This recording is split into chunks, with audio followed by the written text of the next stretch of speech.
Aku telah mendengar Nabi sallallahu alaihi wasallam, sesungguhnya Allah Subhanahu wa taala telah memberikan kepada orang berhak atas haknya. Ketahuilah dari wasiat kepada ahli waris. Alhamdulillah, insyaallah Subhanahu wa taala sama-sama kita beriktikaf di dalam masjid ini, bersama mendapat manfaat daripada pahala dalam ada Jumaat tanda tak? Besok apa? Ada tanda tak? Besok apa? Tak tanda?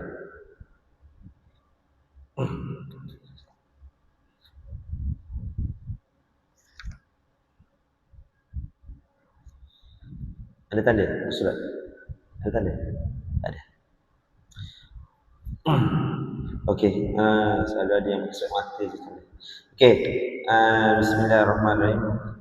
Anda tengok ni surah 27, saya dah ceritakan sikit tentang ilmu-ilmu berkaitan dengan nazar, badat haji, berkaitan dengan yang lain lah. Okey, surah, tengok muka surat yang seterusnya. Kita baca muka surat yang ke 43. Okey, surah 43. Surah 43, apakah yang dinamakan harta pusaka? Apabila meninggalnya seorang dunia, terkadang bukan semua hartanya menjadi pusaka. Syariatnya hanya memberikan harta pusaka kepada ahli waris. Manakala harta yang bukan harta pusaka tidak diberikan kepada ahli waris. Maksudnya kat sini, harta pusaka saja yang wajib difaraikan. Sebab tu saya suruh anda fahamkan apakah yang dinamakan harta pusaka, apakah yang dinamakan wasiat, apakah yang dinamakan hibah. Bila anda faham ketiga-tiga ini, supaya dia tak lain. Ini ada baru ni ada tanya, Ustaz, si mati ni dia ada suruh kalau meninggal dunia duit ini buat untuk buat tahlil. Okey, bila dia cakap macam tu, ayat itu kita kena faham, itu harta pusaka ke wasiat ke hibah. Pertama kita dengar, ia kata selepas meninggal dunia. Bila dia kata selepas meninggal dunia, automatik ia jadi ayat wasiat. Dan saya suruh anda faham apa makna wasiat. Wasiat ialah dokumen yang kita tulis sebelum meninggal, tetapi kita laksanakan selepas meninggal. Dan tidak boleh melebihi 1/3 harta selepas bayar hutang, dan tidak boleh kepada ahli waris. Dia ketiga-tiga ni ada fungsi dia. Harta pusaka, bila meninggal dunia, dia jadi harta pusaka. Bila harta pusaka, ia wajib difaraikan. Yang bukan harta pusaka, silakan nak buat apa-apa, nak beli apa-apa barang pun silakan. Dia tidak terlibat dengan hukum faraid. Walaupun duit papasan dapat banyak, duit orang derma tabung pun banyak, silakan. Gunakanlah saja duit-duit itu untuk beli makanan ke, untuk guna kegunaan harian ke, silakan. Tetapi duit yang datang sebelum meninggal, ia dikira harta pusaka. Begitu juga ada orang tanya, duit rumah sewa adakah dikira harta pusaka? Ya, duit rumah sewa itu sebelum meninggal memang dikira harta pusaka. Tetapi selepas meninggal pun ia dikira harta pusaka. Sebab apa? Sebab selepas meninggal, duit rumah sewa itu masih milik si mati. Jika nama masih milik si mati, ia wajib difaraikan di rumah sewa itu. Ini samalah dengan hukum felda. Felda, hasil tanaman dia, mesti wajib difaraikan. Selama-lamanya dia wajib faraid. Apa itu Ustaz? Kalau sampai ke anak cucu pun wajib faraid. Ya, wajib difaraikan. Apakah jalan terbaik? Jalan terbaik ada dalam Islam, iaitu apa dia? Taharrush. Sebab tu saya lebih suka, contohnya bila harta yang dia selama feda lah, dia ada 5 orang anak. Okey, 5 orang anak ini, dia ada 3 lelaki, dia ada 2 perempuan. Hasil feda ini mesti dibahagikan kepada 5 orang ini. Contohnya bila meninggal dunia ada 5 orang anak ni, 3 lelaki, 2 perempuan. Mesti dibahagikan ikut 5 orang ini. Tetapi alangkah baiknya jika semua taharrush lepas kepada seorang ini saja. Lepas kepada abang sulung ke, lepas ke abang kedua ke. Sebab apa saya cakap senang? Jadi contohnya bila lepas kepada seorang, jadi semua jadi faraid, semua harta hasil akan bagi kepada anak seorang. Bila bagi pada anak seorang ini bolehlah abang nak bagi sama rata. Senang, dia akan jadi pentadbir, senang bagi sama rata. Jika semua orang masih nak masing-masing nak hak masing-masing. Mana kena ikut faraid pada 5 orang. Okey, cantik. Untuk 5 orang ni okey, settle. Tapi anda bayangkan, jika ada seorang yang meninggal pula. Bila ada seorang yang meninggal ini, dia ada anak bawah dia. Maknanya bahagian dia mesti bagi kepada anak bawah dia bawah. Kalau ada 4 orang kena bagikan yang bahagian ini. Anda nampak tak? Rumit tak? Rumit tak? Jadi contohnya bila bawah ni ada 4 orang, seorang pula meninggal, kena bahagi lagi bawah. Sampai bawah. Selama-lamanya sehingga tak selesai. Sebab tak ada takharus. Tapi susahlah kita nak cakap. Kita nak cakap buat duit ni susah. Walaupun RM10 sekalipun, susah. Sebab dia nampak duit. Sebab tu dalam mengurus harta pusaka, saya banyak kes. Bila kita panggil keluarga untuk berkumpul nak bincang harta pusaka, confirm tak balik. Tapi saya kata guna teknik, ajak buat kenduri lah. Ajak kenduri boleh kot. Ajak makan-makan boleh. Ataupun satu lagi, bila dengar kerajaan nak ambil pampasan tanah, kerajaan. Komuter ke nak ambil apa-apa kerajaan nak ambil pampasan, nak bayar pampasan. Waktu tu, daripada Singapura tu. Sebab apa? Sebab nampak duit. Itu masalah. Kita risau masalahnya. Sebab itulah saya banyak tekankan, apabila meninggal dunia, apa yang anda buat? Selalu malam dah tanam, apa malam buat? Malam tu buat apa? Tahlil. Saya tak marah tahlil. Silakan tahlil. Sudah buat tahlil, buat makan. Dah makan, apa buat? Warislah berkumpul. Nanti saya akan tuliskan apa kerja yang perlu anda buat. Waris tu berkumpul untuk bincangkan macam mana pembahagian harta untuk selesaikan harta tu supaya tak ada seorang pun termakan harta batil. Sebab kena ingat, bila meninggal dunia, semua barang-barang dalam rumah ini dikira harta pusaka. Barang-barang dalam rumah ni kira harta pusaka. Tak boleh sentuh lah. Tak boleh sentuh. Jadi macam mana nak selesaikan? Malam tu lah kita selesaikan. Dan insya-Allah kerajaan bagi cuti 3 hari itu. 3 hari ini digunakan peluang untuk waris berkumpul untuk bincang sampai selesai. Kalau tak boleh selesai, panggil ustaz. Ustaz yang buat tahlil tu suruh dia cerita sekali pasal pusaka. Lagi bagus, package 2, bayar sikit. Bagi upah sikit ustaz untuk cerita pasal pusaka. Tapi ini belum saya jumpa lagi di mana-mana tempat. Panggil ustaz buat tahlil dah banyak. Tapi panggil ustaz urus pusaka belum lagi saya jumpa.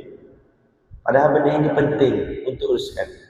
Okey, jadi duit yang bukan harta pusaka silakan. Nak guna beli apa-apa silakan. Cuma kena pastikan mana duit harta pusaka tak sesuatu lah. Okey, anda baca nombor surat 43, nombor surat 44, anda baca dan nombor surat 45. Ustaz Hanis dia dah kategorikan di mana harta pusaka, di mana harta yang bukan harta pusaka. Nombor surat 45 anda baca, saya tak bacalah. Semua saya nak tengok kat sini, anda tengok nombor surat 45 ni ada 2. Takaful berpenama, satu lagi takaful hibah. Takaful yang tak berpenama maknanya dia buat takaful saja, itu harta pusaka. Bila meninggal dunia, duit pampasan tu datang, duit takaful tu datang, itu mesti bahagi faraid. Tetapi kalau duit takaful tu dia letak nama siapa? Isteri ataupun nama anak. Maknanya itu bagi pada orang seterusnya. Untuk takaful saja. Untuk takaful, kena hati-hati. Adakah takaful itu dah letak hibah? Kalau takaful itu bukan letak hibah, duit yang datang daripada takaful mesti difaraidkan. Ini kena hati-hati. Walaupun dia letak penama lain, dia hibah lain. Penama dia hanya wakil saja, dia dapat duit itu mesti dibahagikan ke faraid. Okey. Muka surat yang seterusnya, muka surat 46, 47. Yang ini diceritakan harta yang kecil wajib jadi harta pusaka. Dan anda tengok di muka surat 46 ada 4 kategori mereka yang tak boleh melepaskan hak. Maksudnya mereka ini wajib difaraidkan. Harta mereka mesti difaraidkan. Dia tak boleh muafakat, dia tak boleh takharus. 4 golongan ini. Apa 4 golongan ini? Yang pertama iaitu ahli waris kat sini, ahli waris yang belum sampai akil balik, iaitu mereka dalam sistem perundangan Indonesia, mereka yang berumur 18 tahun ke bawah. Dan dari sudut hukum faraid, mereka yang pertama ialah mereka yang berumur 18 tahun ke bawah. Jadi jika ada waris ini berumur 18 tahun ke bawah, mereka ini mesti dapatkan hak faraid. Mereka tak boleh nak muafakat. Tiba-tiba ada dalam waris kita 18 tahun ke bawah, mereka tak boleh bagi ikut muafakat. Tak boleh. Sebab itu kalau bila ada sistem perundangan, dalam perundangan contohnya ada rumah contoh macam saya meninggal dunia, ada 5 orang waris saya. Siapa dia? Ayah saya, ibu saya, isteri saya, anak lelaki, anak perempuan. 5 orang ini akan dapat harta rumah saya tinggalkan. Tetapi ayah saya dia boleh taharus, dia boleh lepaskan hak. Ibu saya pun boleh taharus, dia lepaskan hak, maknanya dia tak ada nama dalam geran ni, keluar nama dia. Tetapi 2 orang anak saya ini tidak boleh lepaskan hak sebab mereka masih berumur 18 tahun ke bawah. Dia akan dimasukkan nama dalam geran ini, dalam geran tanah rumah saya. Nanti bila umur 18 tahun nanti kita akan panggil bicara balik sama ada dia nak lepaskan hak ataupun dia nak ambil bahagian tebus nilai rumah. Okey, lepaskan hak pun ada 2. Ada lepaskan hak dia tak nak ambil langsung. Ada satu lagi lepaskan hak tapi dia nak nilai tebus rumah. Ni ikut masing-masing lah. Faham ya? Itu yang pertama. Mereka yang bawah 18 tahun. Yang kedua di sini disebut ahli waris ini pandai menguruskan harta. Maknanya kita akan tengok kategori ini. So, nomor 1 maksudnya mereka ini bukan orang OKU. Bukan OKU. Anak-anak OKU ataupun mereka yang OKU ataupun mereka memang tak pandai uruskan harta, dapat duit memang membazir, mereka ini juga tergolong dalam mereka yang tak boleh melepaskan hak ataupun taharrush ataupun nak sama rata. Mereka mesti diberikan hak faraid. Kalau dia dapat 1/8 dia dapat. Kalau dia dapat asobah lebihan, mana dia dapat lebihan banyak tu. Mana contoh dia dapat 8 juta bahagian faraid, 8 juta itu mesti dibahagi pada dia. Cuma siapa yang akan jadi pemegang amanah lah. Untuk OKU, mereka anak-anak yang OKU dia ada pemegang amanah. Ada pemegang amanah. Okey, yang seterusnya yang ketiga, ahli waris ini tahu dan bahagian faraid masing-masing. Ini contoh sama juga, kita kena bagi tahu bila meninggal dunia, kita kena bagi tahu hak masing-masing. Dapat berapa faraid. Tapi ada orang ni tak tahu. Mesti bagi tahu dapat berapa. Contoh dia dapat berapa? 8 juta faraid. 8 juta. Barulah dia orang tu boleh nak taharus. Pastikan mereka itu tahu dulu nilai dia dapat berapa. Maknanya bukan main cakap kau dapat 1/8. Dah, cakap macam tu. 1/8 tu berapa dapat? Nilai berapa? Kena kira. 8 juta, 10 juta, kena bagi tahu. Sebab waktu itu kita akan tahu nilai, maknanya mana betul-betul nak ikhlas, sila. Dia tahu dah dapat 10 juta. Apa ustaz, saya tahu dapat 10 juta. Alhamdulillah, bahagian faraid saya 10 juta. Saya lepaskan hak saya. Alhamdulillah, selesai. Okey.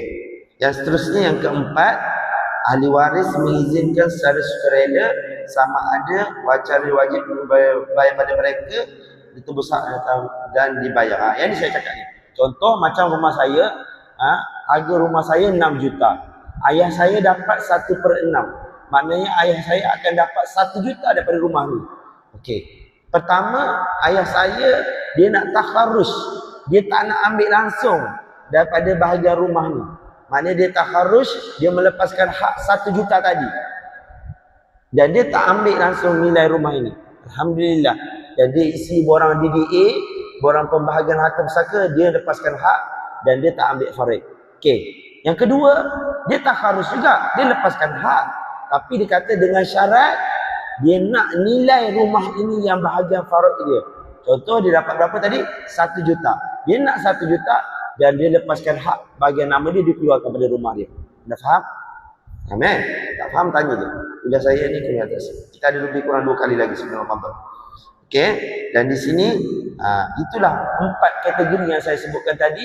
Mereka ini boleh lepaskan hak melalui 4 ni. Pertama, saya ulang lagi. Pertama, mereka ini mesti berumur 18 tahun ke atas. Yang kedua, mereka ini sihat tubuh atau fikiran, maknanya bukan OKU. Yang ketiga, mereka ini mesti tahu bahagian masing-masing. Dan yang keempat, mereka ini taharus. Tapi mereka ini taharus sama ada dia nak tebus nilai ataupun dilepaskan terus. Okey, ini anda kena faham. Okey, ini anda tengok sini, kita tahu contohnya anak lelaki mengambil jam tangan arwahnya tanpa minta izin daripada ibu dan adik-adik. Perbuatan tersebut adalah haram.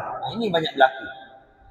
Bila meninggal dunia, barang-barang yang dia bagi hadiah dekat ayah dulu, dia ambil semua.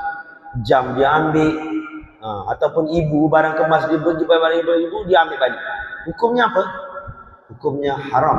Sebab apa? Dulu dia bagi jam pada ayah dia tadi, dia bagi pinjam ke bagi terus? Selalunya kita bagi jam kepada ayah kita. Kita cakap macam ni. Ayah pinjam je jam tangan ni tau. Nanti bagi balik. Ada cakap macam tu? Tak ada kan? Jadi bila kita bagi tu automatik kita bagi terus. Jadi automatik akan jadi milik ayah kita. Jadi bila ayah kita meninggal dunia, automatik ia jadi harta pusaka. Anda kena faham. Jadi kena ikut. Ini sama juga. Bawah-bawah ni banyak sangat soalan. Anda kena faham dalam istilah undang-undang tanah. Bila undang-undang tanah, kita ada geran tanah. Tetapi geran tanah maknanya dia berkuasa di atas tanah itu. Tapi masalahnya dia kata, Ustaz, dalam geran tanah ini nama ibu saya ni besar ni, geran tanah dia. Tetapi yang buat rumah ni ayah saya. Yang buat rumah ni ayah saya. Okey. Anda tak payah pening-pening. Saya tanya, dalam geran ini nama siapa sekarang? Nama siapa? Nama ibu. Bila nama ibu, apa-apa saja yang terbina di atas tanah ibu ini, dia akan automatik jadi milik ibunya. Dia bukan jadi milik ayahnya. Kalau rasa nak bergaduh, buat dokumen siap-siap, tulis. Maknanya rumah ini milik ayah. Tulis, biar saksi semua tengok. Sebab bila meninggal dunia tak pakai dah cakap-cakap. Dia kata, ayah kan buat rumah. Sama juga kadang-kadang. Contoh rumah besar ni. Ni tanah ayah. Rumah ayah separuh. Tiba-tiba sebelum ayah meninggal, ni tanah ayah dan ayah buat rumah. Sebelah ni anak pula buat rumah. Sebelah ni anak pula buat rumah. Bila meninggal dunia, automatik tanah ini akan jadi harta pusaka. Walaupun anak ini dah buat rumah sekalipun. Kalau betul-betul anak ni dah buat rumah, pastikan anak ini dah pecah geran. Ataupun memang dia beli tanah daripada ayahnya. Ataupun dia masuk nama dalam geran tadi. Masalah bergaduh pula. Itu masalah. Susah kita nak cerita. Masalahnya pergi buat rumah tu siapa suruh. Jadi dia pun buat atas tanah ayahnya. Automatik itu milik ayahnya. Ini banyak berlaku. Banyak sangat berlaku. Sama juga kadang-kadang dia pergi renovate rumah ayah dia. Lepas tu ayah dia meninggal dunia. Dia pergi marah pula. Ayah dia bagi kat orang lain rumah. Yang pergi renovate tu apa suruh? Masalah juga masalah. Jadi kalau nak buat tu, berfikir-fikirlah dan fahamlah apa kondisi. Dia sebab tu saya punya tajuk ilmu faraid, harta dan pengurusan harta pusaka. Sebab apa? Ilmu faraid itu hukum Allah. Satu, kena laksanakan. Yang kedua, pengurusan harta pusaka. Ia dinamakan hukuman dunia di Malaysia. Samalah macam kita pergi dengar khutbah kita 2 minggu lepas, apa dia tajuk dia? Bahana kahwin sindiket. Rasanya tak ada orang tidur pun. Tapi saya ingatkan kuliah khutbah minggu ni hari Jumaat, tajuk dia biarlah indahnya poligami pula. Barulah sama adil. Dia bukan masalah berkahwin di selatan ke kahwin kat mana-mana. Dan kena faham, berkahwin di mana-mana sekalipun kalau dah ikut rukunnya, sah hukumnya. Sah hukumnya. Cuma bila masuk Malaysia, hukumnya tidak sah dari segi undang-undang. Tapi sudut hukum Islam, hukumnya sah. Kalau tak sah, berzinalah mereka. Itu masalah. Dan bila meninggal dunia, itu jadi masalah kita takutkan. Jadi pesan-pesanlah pada kawan kita yang kahwin kat mana-mana pun, pastilah daftar kat sini. Dia ada denda sekalipun. Sebab dia menyusahkan pihak banyak. Anak-anak sekolah tak boleh daftar. Ni bila mati. Bila mati ni, harta pusaka tak dapat langsung. Tak dapat. Padahal sepatutnya, contohnya, isteri pertama dia berkahwin Malaysia. Isteri kedua dia berkahwin kat Thailand. Dia tak sah. Tapi bila meninggal dunia, sepatutnya isteri pertama ni dia kenalah buat apa? Kita panggil, dia kena simpankan. Walaupun isteri kedua ni tak dapat, isteri pertama ni sepatutnya kena simpan untuk bahagian isteri kedua. Tapi agak-agak nak simpan. Confirm tak simpan. Dia pun sumpah kahwin. Itulah masalah. Masalah kita masalah banyak sangat. Dia lebih rela isteri dia, suami dia skandal daripada kahwin secara sah. Itu masalah juga kan. Dia rela suami buat maksiat daripada kahwin poligami. Allahu Akbar. Jadi masalah juga tu. Okey, dan berkaitan dengan forex. Okey, kita tengok dekat sini di buku surat 47. Ini contoh Zaid meninggal dunia. Zaid meninggal dunia dan meninggalkan isteri, bapa, ibu dan seorang anak lelaki. Kita tengok pengiraan faraid kat sini.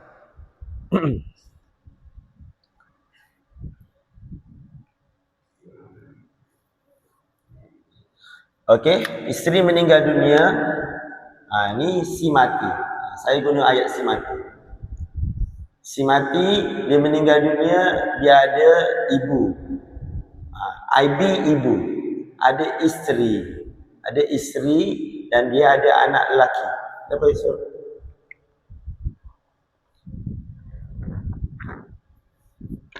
Ada bapa. Okey. Ada bapa. Okey.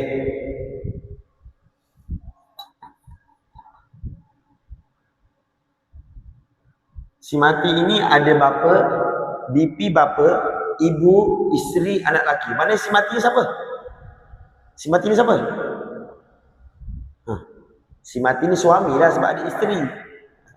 Sebab tu kita guna istilah macam tu. Kita bila belajar, kita guna ayat tu. Si mati. Si mati tu meninggalkan siapa? Kita tengok. Okay? Jadi bapa dia akan dapat 1/6. Bapa, ibu dapat 1/6. Isteri akan dapat 1/8 sebab si mati ni ada anak. Okey, si mati ada anak dan anak lelaki akan dapat apa? Ain. Ain ni apa? Asobah. Lebihan. Lebihan. Kalau kita makan nasi, korang makanlah nasi dulu, nanti ayah ambil bahagian asobah. Agak-agak dapat apa? Dapat tulang ikan. Tapi itu kalau makan nasi. Tapi faraid ni pelik. Asobah itu dapat makin banyak. Oh, itu hebatnya ilmu Allah. Saya pun tak terfikir. Kita ingat-ingat dapat lebihan ni sikit. Okey, tengok kat sini. 6 sama. Belajar matematik sikit. 6 dengan 8 dah lain. Okey, bila 6 dan 8 lain, kita terpaksa buat FSTB. 8 bagi 2. Sini jadi 3, sini jadi 4. Dah tak boleh lagi. Sini turun 3. 1, 4. Ini turun lagi 4. 1, 1. Okey, maknanya 2 darab 3, 3 darab 2 darab 3, 6, 6 darab 4, 24. Jadi kita akan buka sini. Sini akan jadi 24. Mana sini darab 4, sini darab 4, sini darab 3. Sini jadi 4, sini jadi 4, sini jadi 3. Berapa lebih sini? 11. 13. Betul. Okey. Maknanya anak lelaki akan dapat 13/24. Ini dapat 3/24, 4/24. Ini dapat 4/24. Betul dalam buku? Okey. Ini bahagian dia. Di sinilah penting 24 ini. 24 ini di atas ni penting sebab apa? Bila 24 ni contohnya harta ada berapa?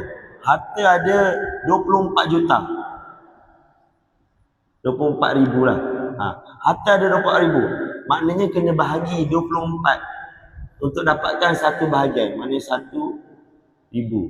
Maknanya satu bahagian bersamaan dengan 1,000. Mana kat sini dapat 4,000. Dapat 4,000. Ni dapat 3,000. Ni dapat 13,000. Faham tak? Di sini dia akan penting. Dia akan berubah ikut masing-masing lah. Faraid ini ikut masing-masing. Okey, jelas? Ada soalan? Belajar kira-kira sikit je. Okay? Okey. Kerja rumah. Kita pergi pada kerja rumah kita. Bismillahirrahmanirrahim. Untuk bahagian harta, dia ada kedua.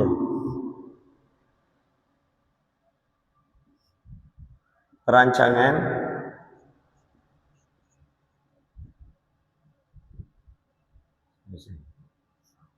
pengurusan. Okey. Dekat sini dia ada dua kat sini, anda kena faham. Dalam harta kita dia ada dua, dia panggil pengurusan dan perancangan. Dua-dua ni penting, tetapi mana yang lebih penting? Ini lebih penting. Ini lebih penting. Perancangan ni silakan nak buat, tak nak buat tak apa, tapi ini lebih penting. Kalau tanya saya mana yang penting? Dua-dua penting, tapi ini lebih penting. Okey, pertama saya dah beritahu dulu. Pertama, anda kena analisis faraid anda. Pertama, anda kena analisis faraid anda. Faraid anda, bila anda meninggal dunia, siapa yang akan dapat harta pusaka anda? Itu pertama. Semua dah kena kira. Isteri pun sama, dia kena kira, semua kena kira. Anak-anak pun kira. Okey, pertama. Okey, yang kedua. Yang kedua, aset. Listkan apa-apa aset yang anda ada. Contoh, ada bank apa? Anda contoh ada macam saya ada Maybank, saya ada BSN. Tulis satu. Saya ada tabung haji. Tulis nombor akaun. Okey. Kemudian saya ada rumah tak? Rumah ada tak? Tulis rumah pula. Apa rumah ada? Ada berapa rumah? Tulis je. Okey. Kemudian apa lagi? Tuliskan yang seterusnya. Tanah, ada berapa pula tanah? Tuliskan tanah apa ada. Faham? Ni termasuk. Terutama aset yang berdaftar lah. Aset yang berdaftar. Macam rumah, tanah, kereta, bank, ASB, lain-lain. Yang ni untuk aset berdaftar. Anda kena listkan dan pastikan letak dalam satu file. Isteri pun tahu suami punya mana geran. Ni kadang-kadang isteri geran rumah pun tak pernah tengok. Isteri geran rumah tak tengok. Itu saya boleh tanya, mana geran suami? Taklah, saya tak pernah tengok geran. Pernah tengok duit bil dia sampai. Bil pun bukan dia bayar pun. Masalah. Jadi isteri-isteri pun pasti kena tengok geran apa. Kalau rumah yang masih dalam pinjam, dia tak ada geran. Dia ada SNP. Tu kena faham. Dia pergi cari geran-geran, tak ada. Dia mana ada geran? Kalau rumah yang masih dalam rumah perumahan, memang dia ada mana ada geran. Dia ada SNP. Kena tengok mana SNP dia. Ni kena faham juga. Dia kena list. Semua rumah pun kena tahu juga. Ada rumah yang pinjaman dia cover sampai 30 tahun. Ada rumah dia cover sampai 20 tahun je. 10 tahun lagi kena bayar sendiri. Dia kena tahu. Okey. Seterusnya. Okey. Mana kita letak dalam satu beg ni. Ni letak dalam satu beg atau file. Okey. Yang seterusnya, pentadbir. Anda dah lantik pentadbir. Pentadbir harta, maknanya bila saya meninggal dunia, anda lantik pentadbir. Macam ayah saya, dia dah bincang, saya akan jadi pentadbir bila ayah saya meninggal dunia. Jadi tak adalah bila ayah saya meninggal dunia dah tanam, saya akan panggil semua adik-adik kumpul. Sebab ayah saya dah bagi saya amanah sebagai pentadbir. Pentadbir ni mereka yang akan ketuai untuk uruskan harta pusaka sehingga selesai. Pentadbir. Okey. Kemudian kalau ayah saya pun cakap, bila saya meninggal dunia, anak nombor 3 akan ambil alih. Jadi ada 2 orang, lantik 2 orang. Pertama dan kedua. Yang ni dipanggil apa ni? Kalau anda dengar istilah ni panggil apa? Wasi. Istilah dia panggil wasi. Begitu juga saya bila meninggal dunia, saya dah lantik isteri saya. Isteri saya akan jadi pentadbir. Isteri saya pun sama, lantik saya sebagai pentadbir. Ni. Mana bukan ni anda buatlah lantikan sendiri, tak verbal lagi pun tak apa. Tak verbal pun tak apa, kurang-kurang ada. Dia mana tahu siapa yang akan ambil peranan. Okey, jelas? Ada soalan? Wajib ada. Okey, yang seterusnya, kita pergi yang seterusnya. Penama. Saya dah bagi tahu dulu, penama di tabung haji dan KWSP.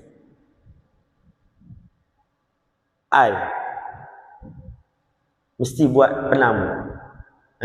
Buat penama supaya bila meninggal dunia senang. Ada orang yang akan keluarkan duit tu esok dah boleh keluar duit bila ada penama untuk dua ni. Kerajaan dah bagi kelonggaran bagi yang tabung haji KWSPI. Mereka ini ada penama, mereka ni boleh keluarkan duit.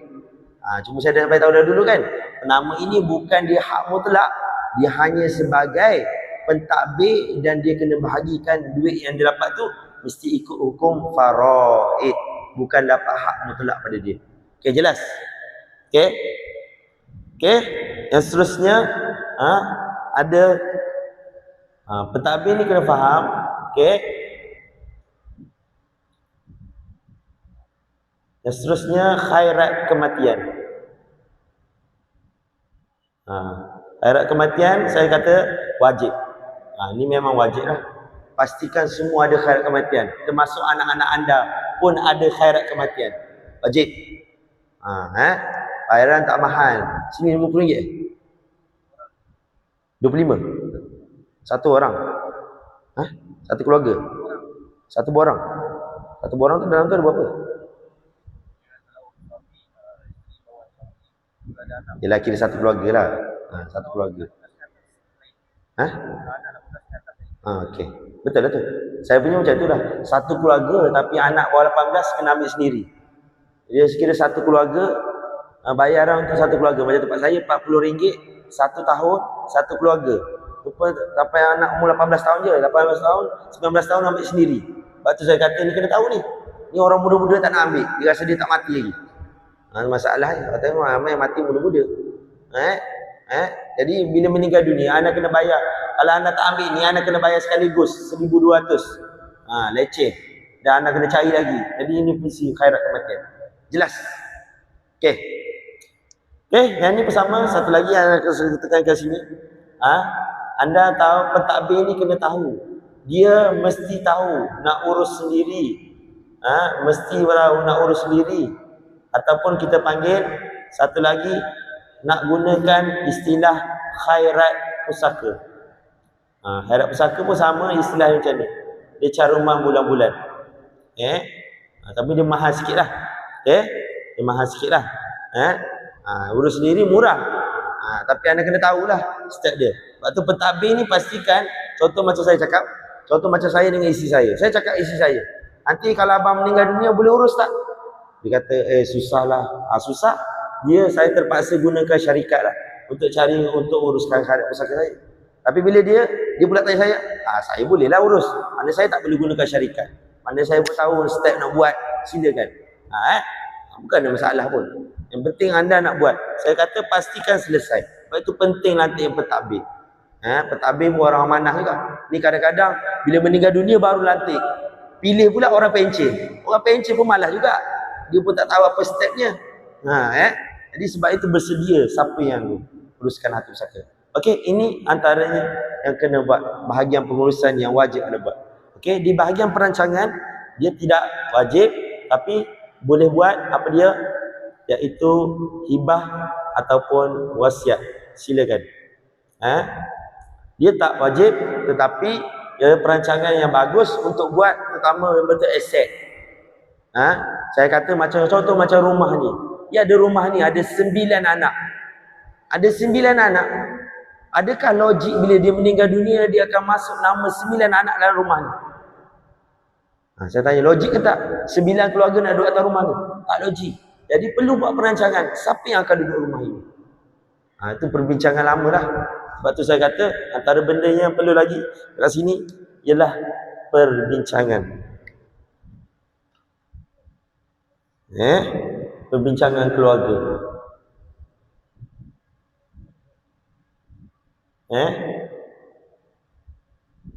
Mesti buat. Dah buat belum? Siapa dah buat? Siapa yang dah buat dalam ni? Saya dah. Ayah saya 6 kali dah buat. 6 kali. 6 kali. Keluarga tak ada masalah pun. 6 kali. Anda yang tak buat ni, saya risau. Sebab anda boleh bayangkan, Ustaz, susahlah Ustaz nak atur. Sebab sebelum meninggal ni pening lah, rumah ni nak bagi siapa. Kalau anda pening sebelum meninggal dunia, agak-agak lepas meninggal dunia, agak-agak anak anda tak pening. Anak anda lagilah pening. Faham tak? Jadi kalau anda rasa pening dan susah sebelum meninggal dunia, lepas meninggal dunia confirm lagi susah. Saya tak pernah jumpa orang yang kata senang. Contohlah macam saya uruskan kes dulu. Seorang yang berkahwin, dia kahwin dua, isteri ada dua, dan rumah pun ada dua. Rumah isteri pertama, rumah isteri kedua. Tapi bila meninggal dunia, rumah isteri pertama ni atas nama suami, rumah isteri kedua pun atas nama suami. Dan isteri pertama ni dia ada anak laki, anak perempuan. Isteri kedua pun dia ada anak laki, anak perempuan.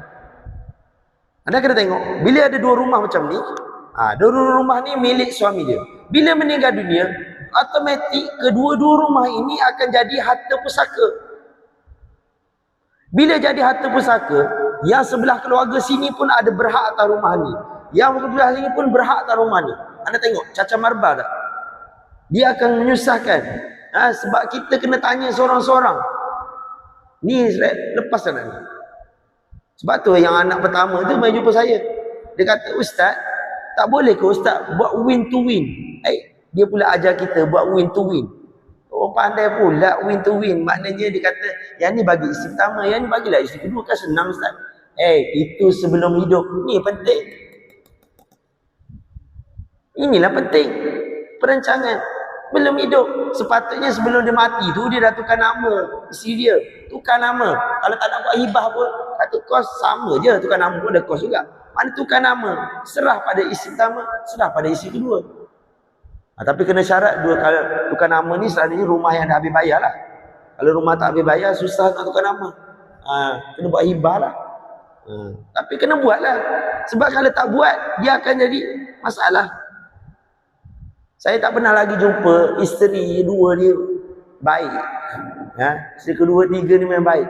Saya masa nak uruskan dua isteri ni pun, masa jumpa, semua salam dengan saya. Tapi dua-dua ni tak bersalam. Macam mana? Agak-agak. Confirm masalah. Sebab tu yang berpoligami, pandai poligami maknanya susun atur. Okay? Dan saya pesan kat sini satu lagi. Saya jumpa nak tekan kat sini ada satu lagi benda yang penting. Itu disebut apa? Wasiat. Yang ni wajib. Wasiat hutang. Siapa yang kita hutang, tulis dalam buku, bagi tahu isteri saya, ini hutang abang. Dan hantar pula WhatsApp 2 kali. Ni. Nabi Muhammad SAW suruh buat setiap malam. Buat setiap malam. Kita 1 hari pun tak pernah buat. Sebab hutang ini benda yang menakutkan. Ingat, amalan kita tergantung disebabkan hutang. Tak masuk syurga. Buatlah amalan banyak-banyak pun, tak masuk syurga. Hutang ni main. Sebab itu orang yang bila meninggal dunia, dia ada harta pusaka. Harta pusaka yang ditinggal itu mesti buat bayar hutang. Baru ni saya mengajar di Putrajaya hari Selasa minggu lepas. Hari Selasa baru ni mengajar Putrajaya, ada seorang tu tanya, Ustaz, ayah saya meninggal dunia, tapi dia ada hutang banyak Ustaz. Tapi rumah dia ada lah Ustaz. Rumah ni kita orang duduk.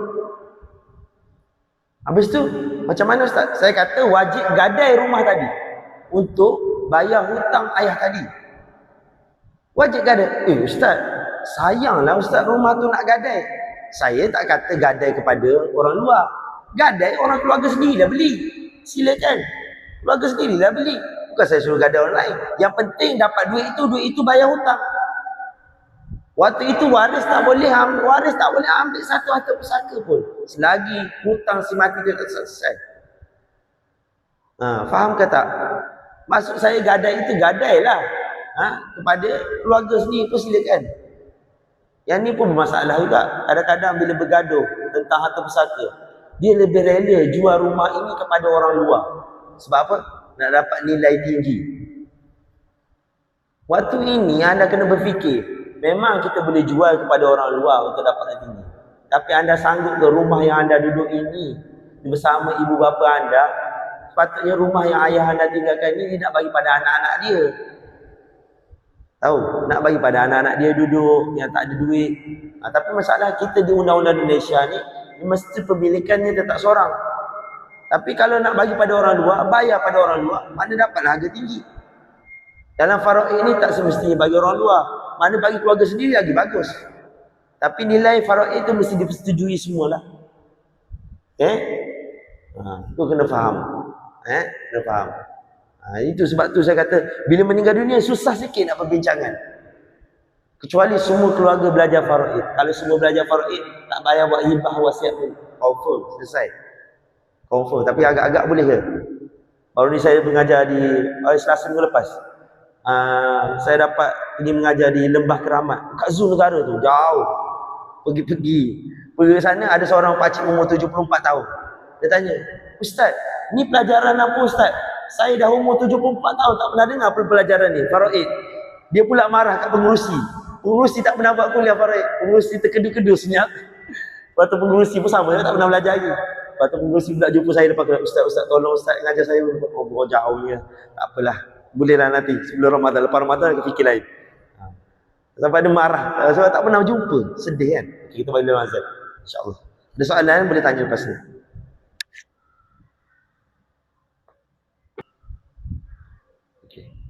Jadi saya pergi tentang banyak tentang wasiat, sebab ramai sebut tanya pasal soalan wasiat. Anda kena ingat, kita di Malaysia ataupun di mazhab kita Syafi'i disebut wasiat kepada ahli waris boleh ke tak? Boleh. Saya tak ulas lah. Bila dalam kuliah saya ulas. Kalau kita cerita umum, cerita kita wasiat ni tak perlu pada ahli waris. Tapi wasiat boleh pada ahli waris. Contohnya, bila meninggal dunia, ayah dia kata, "Ayah wasiatkan rumah ni kepada Alung." Dia ada 5 anak. Dia wasiatkan rumah ni kepada Alung bila lepas meninggal dunia. Maknanya rumah ini akan dapat kepada Alung. Okey. Wasiat itu sah tak? Okey, kena ingat. Untuk wasiat kepada ahli waris, kalau dari sudut undang-undang di Malaysia pun, dari sudut undang-undang, wasiat kepada ahli waris terpakai. Tapi dengan syarat, kalau dia ada 5 anak tadi, 4 mesti setuju. Semua 5 ini mesti setuju. Kalau ada seorang saja tak setuju, automatik wasiat tadi terbatal. Sebab itu kami punya di kes syarikat kami pun, kalau ada 10 kes wasiat, 2 saja yang berjaya. 8 lagi jarang. Sebab apa? Bila kita cerita pasal faraid, mereka ini dapat hak, mana automatik mereka nak hak mereka, automatik wasiat tadi terbatal. Itu yang tulis dokumen. Kalau cakap mulut, jauh. Sebab itu, kalau untuk wasiat ni masalah sikit lah. Kalau untuk hibah, insya-Allah setakat ni tak pernah kalah lagi kes. Sebab hibah dari sudut hukum pun dia boleh bagi banyak-banyak siapa-siapa saja. Cuma hibah ini berlaku pemilikan sekarang. Itu saja dari sini. Wasiat selepas meninggal dunia. Jadi itulah saya kata, anda kena fahamkan apa yang dinamakan harta pusaka, apa yang dinamakan wasiat, dan apa nama hibah. Dan anda kena faham, ketiga-tiga ini hukum Allah. Ketiga-tiga ini hukum Allah. Allah akan beri kemudahan masing-masing. Allah beri kemudahan masing-masing. Allah dah bagi cantik. Nak buat hibah pun silakan. Cuma hibah ni saya kata untuk aset-aset yang macam rumah, tanah, silakan. Tapi untuk duit tak perlulah buat hibah. Cukuplah Allah dah tentukan hak faraid masing-masing. Ada kelebihan masing-masing. Begitu juga wasiat. Wasiat ni asal hukum, bila balik pada hukum, wasiat ni sebenarnya nak bagi bersedekah. Sebab wasiat ni asalnya bila jadi wasiat ni, hukum dia dibuka, wasiat ni untuk rumah anak yatim, rumah fakir miskin, masjid, surau, anak angkat, anak-anak OKU. Jadi wasiat. Dia wasiat kepada anak susuan. Jadi boleh wasiat, silakan. Tapi untuk keluarga sendiri tak boleh lah. Sebab dia ada bahagian hak faraid masing-masing. Seperti hadis yang saya sebut tadi. Faham Jadi itu ada kelebihan masing-masing. Jadi saya fikir, saya harap anda buatlah apa yang saya beritahu ni. InsyaAllah lepas Ramadan saya harap semua selesai. Tempoh 2 bulan. Lepas saya tanya lagi lah. Ini benda yang simple.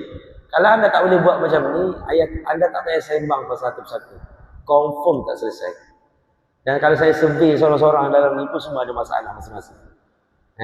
Dan faraid mereka semua masalah lain. Saya boleh mengajar, anda boleh dengar saya mengajar, tetapi bila hak mutlak anda akan buat sendiri. Semuanya masing-masing. Dan anda kena ingat dalam keluarga kita ni semua berlainan. Ada orang isteri boleh dipercayai. Ada orang isteri tak boleh dipercayai. Ada orang adik-beradik lebih dipercayai isteri. Ada orang adik-beradik tak ada boleh dipercayai. Dia ikut situasi masing-masing. Anda faham maksud saya? Maksudnya tak semua orang sama. Ada orang, sebab tu saya kata dalam kondisi anak tahu sendiri. Kadang-kadang anak pun tak boleh percaya. Kadang-kadang anak boleh percaya. Itu masing-masing. Itu punya perancangan masing-masing. Dan anda cubalah dapat nasihat daripada orang pakar. Jangan buat sendiri. Sebab zaman sekarang kita ni adalah zaman fitnah. Macam saya pergi mengajar di Seksyen 7 Shah Alam. Masjid Seksyen 7 Shah Alam. Waktu tu hujan lebat. Saya naik motor tak boleh lari. Mata suara jemaah pun tak boleh balik. Alamak hujan. Lepas tu dia bincang-bincang dengan saya. Ustaz, dia kata orang dulu ni, masa orang dulu, bagus je orang dulu Ustaz. Dia sebelum meninggal dunia, dia dah bagi harta siap-siap. Terutama harta yang berdaftar lah. Rumah bagi siap ke anak dia, bagi siap. Semua bagi siap-siap. Dia kata kalau umur panjang, kalau umur pendek. Betul, lepas tu dia kata pula, betul Ustaz. Tapi dia, orang dulu kan umur panjang, dia bagi siap-siap lah. Mana dia tak ada harta berdaftar. Bila meninggal dunia, tak ada dah harta berdaftar. Tapi Ustaz, saya buat macam tu juga. Saya ada 3 anak saya. Saya dah bagi rumah. Anak pertama, anak kedua, anak ketiga saya duduk dengan dia. Rumah yang saya duduk ni, saya bagi kat dia. Anak pertama, saya bagi kat dia. Dia dah jual rumah. Anak kedua pun, dah jual juga rumah. Sampai anak yang ketiga pun sama juga. Dia kata, ayah, apa kata kita jual rumah ni? Dah, macam mana?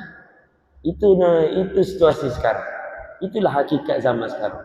Jadi, sebab tu saya tahu, anda kena faham apa situasi sekarang. Dan saya tak kata anda perlu bagi pada anak anda. Dia tengok situasi anda. Jelas Jadi sampai dulu soalan sekali lagi siapa-siapa yang dapat buku Faham Faraid ada di belakang, saya letak kat luar. Ada 3 buku je. Tak banyak. Jadi saya mohon ampun maaf. Ini tutup surat Al-Asr. Bismillahirrahmanirrahim. Al-Asr innal insana fi khusr illa alladhina amanu shalihat wa tawassaw bil haqq wa tawassaw bis sabr. Assalamualaikum warahmatullahi wabarakatuh.